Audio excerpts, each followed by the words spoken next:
Good morning student.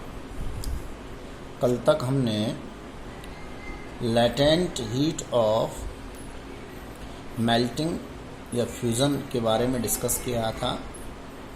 मैं एक बार और उसे डिफ़ाइन करना चाहूँगा कि कोई 1 किलोग्राम सॉलिड सब्सटेंस है, उसे 180 एटमॉस्फेरिक प्रेशर पर सॉलिड से लिक्विड में चेंज होने के लिए जो एनर्जी रिक्वायर्ड होती है, एनर्जी की रिक्वायरमेंट होती है, वही उसकी लेटेंट हीट कहलाती है। तो कल मैंने बता दिया था कि आइस कन्वर्ट होती है वाटर में, तो उसके लिए जो है कि लेटेंट हीट कितनी चाहिए थी, तो कल मैंने आपको इसके बारे में बता दिया था। नेक्स्ट आज है, एक नोट लिया है, to melt 1 kg of ice.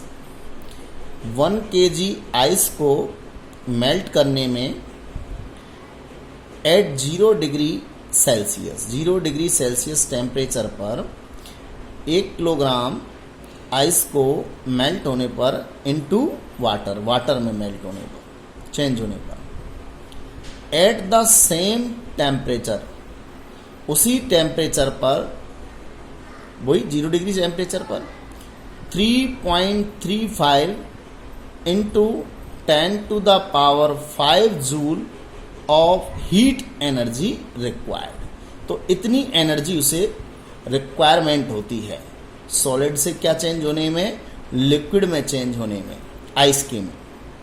Therefore इसीलिए ice eight 0 degree Celsius is more effective in cooling than the same quantity of water at the same temperature।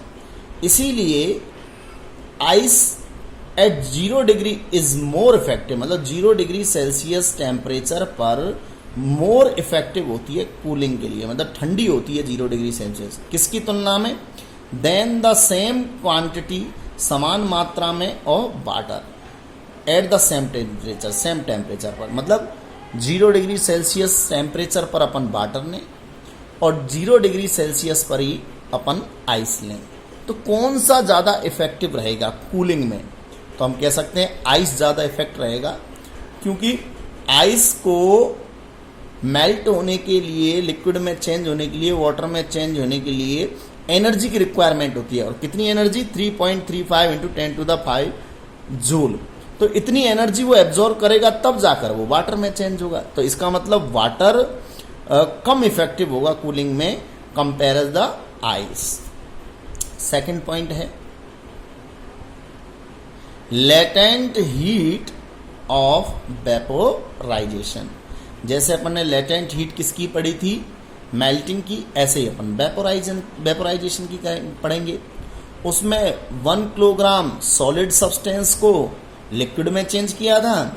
यहाँ पर 1 किलोग्राम लिक्विड सब्सटेंस को गैस में चेंज करने के लिए जितनी एनर्जी की रिक्वायरमेंट होगी, वो उसकी लेटेंट हीट ऑफ वेपोराइजेशन कहलाई। अब इसको डिफाइन करेंगे।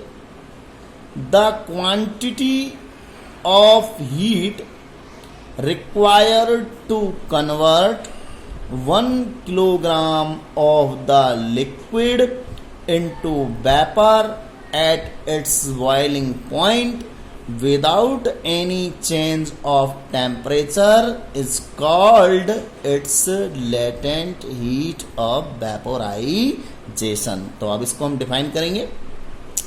The quantity of heat, heat की वह मात्रा या ऊर्जा की वह मात्रा required to convert 1 kilogram of the liquid, जो 1 किलोग्राम लिक्विड को कन्वर्ट करने के लिए, किसमें, वेपर में कन्वर्ट करने के लिए जो रिक्वायरमेंट होती है, एट इट्स बॉइलिंग पॉइंट, इसके बॉइलिंग पॉइंट पर, without any change of temperature में बिना कोई परिवर्तन किए हुए, is called its latent heat of vaporisation. उसे लेटेंट हीट कहेंगे, किसकी, वेपोराइजेशन। तो हम कह सकते हैं वही 1 किलोग्राम यहाँ पर लिक्विड सब्सटेंस लेना है, 1 एटमॉस्फेरिक प्रेशर रखना है, उसे लिक्विड से सॉलिड फॉर्म में लिक्विड से गैस फॉर्म में चेंज करने के लिए जितनी हीट एनर्जी की रिक्वायरमेंट होती है